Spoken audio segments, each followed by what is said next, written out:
Hey besties, and we back. Yeah. Okay, besties. So, how many of us have thought about sleeping in separate rooms than our significant other, but still being in a relationship with that said significant other? Don't all raise your hands at once. Okay, thank you for those who were brave enough to raise their hands.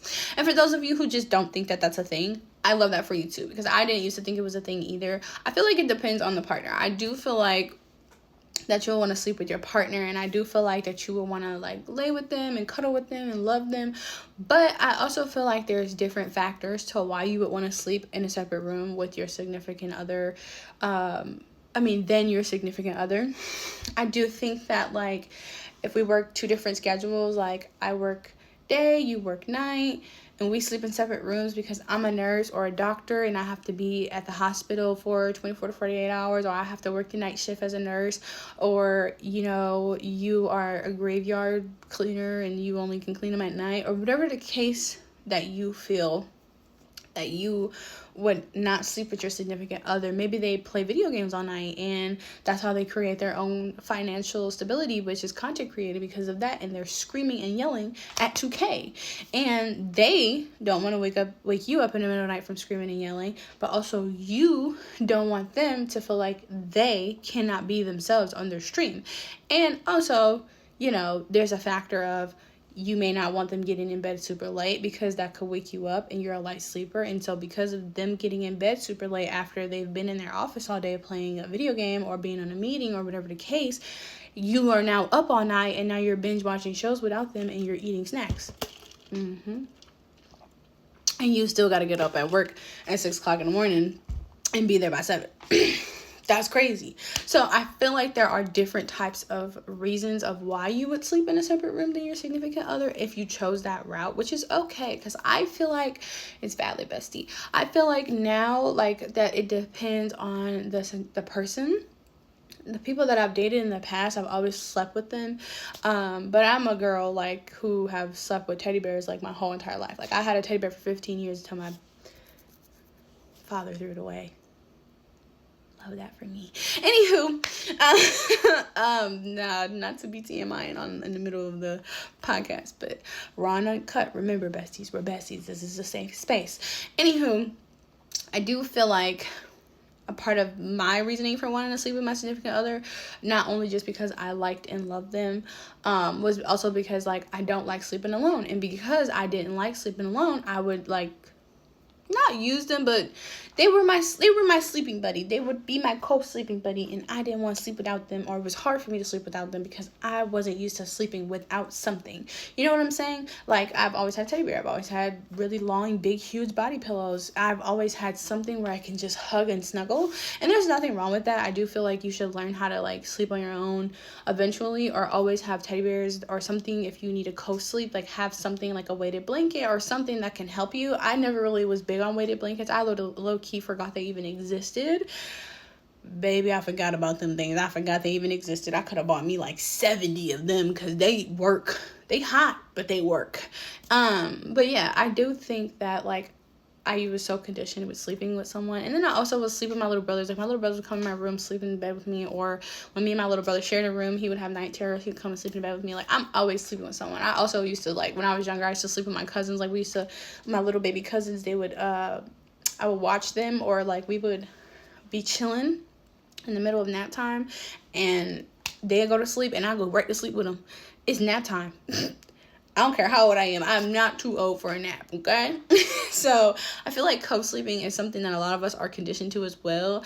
Honestly, I didn't stop sleeping with my mom until like I was almost 7 years old. So I don't care. Judge your mama, not me. We listen and we don't judge, okay? I love sleeping, co-sleeping. That's just something that I like to do. But now that I'm older, I'm perfectly fine with sleeping alone. Love that for me. I think I've been sleeping with people so long in bed, like even my sister, like me and my sister share a bed. Like, listen, okay, I've co-slept with people my whole life. Like, I feel like, or people or objects, and I feel like now that I'm older and I'm so used to co-sleeping, I don't want to do that anymore. I want to sleep in my own bed. But I also feel like it's the partner, like depending on who your partner is, you may want to co-sleep with them because they're more comfortable than sleeping by yourself. Or you could just have attachment issues and you just really want to be attached to them, and maybe you should go to therapy. But that's not me telling you to go to therapy. I'm not giving you any of unsolicited advice, even though I am. But like, whoa, don't be like me, y'all. Learn how to sleep alone. I swear it's worth your while. Excuse me. My eyelashes is trying to take me out.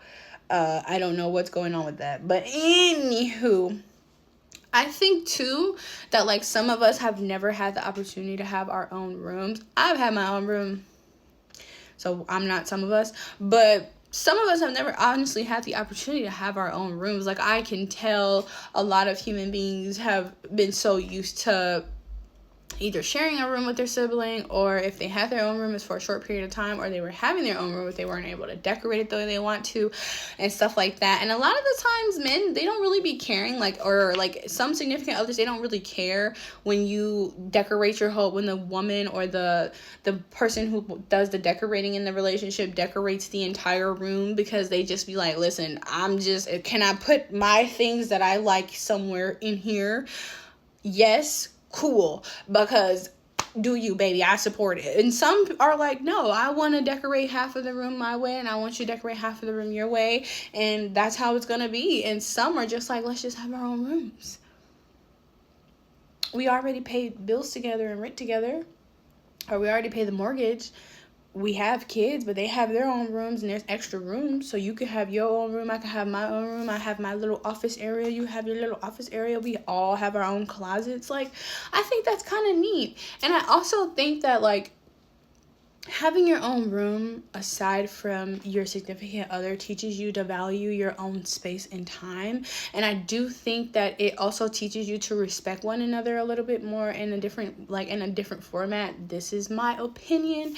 This is not something that I'm telling you to do or recommending. I'm just letting you know how I think and feel. Okay, listen to my words. Listen. I do think that it can also allow you to respect one another, because like we have a sense of like thinking when we're in a relationship with someone, like, you're mine, I own you. But no, like, honestly, I was doing life without you, and when you met me, we started to do life together, but there's still things that I like to do, or like there's still stuff that I don't want to compromise, and I should not have to compromise, and same with you, about certain spaces and places in our home.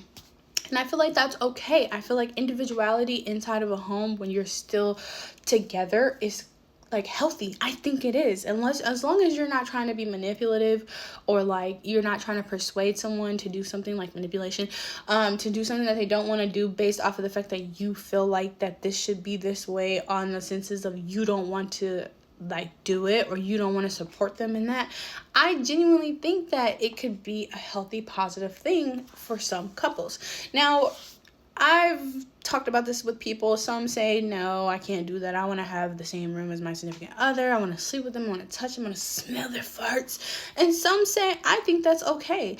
I genuinely have a different schedule than my significant other. And even if we did have the same schedule, I don't see us sleeping in the same bed every single night. And also, think about it.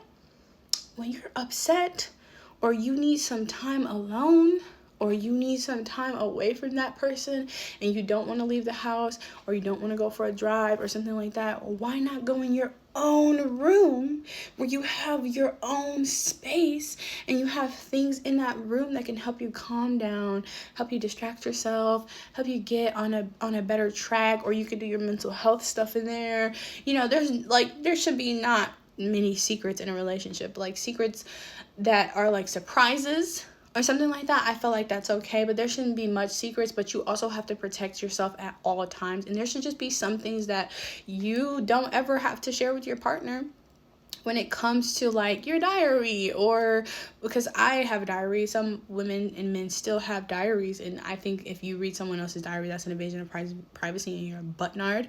But like, there's some things that you may not want them to see, like Christmas presents or holiday stuff or something like that. Like, there's just so many different factors, and I can go on about this topic all day, but I'm not gonna talk your guys' ears off, besties. It's almost been 10 minutes, so we're already and we're back in it, because tomorrow is gonna be the same thing, different topic. Okay, so Yeah, I think that that's a really good hot take. What do you guys think? Do you think that you should sleep in the same room as your significant other?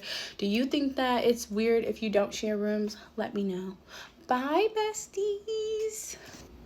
Hi, besties. Don't forget to like, comment, share, subscribe, and follow me on all of my lovely little social medias.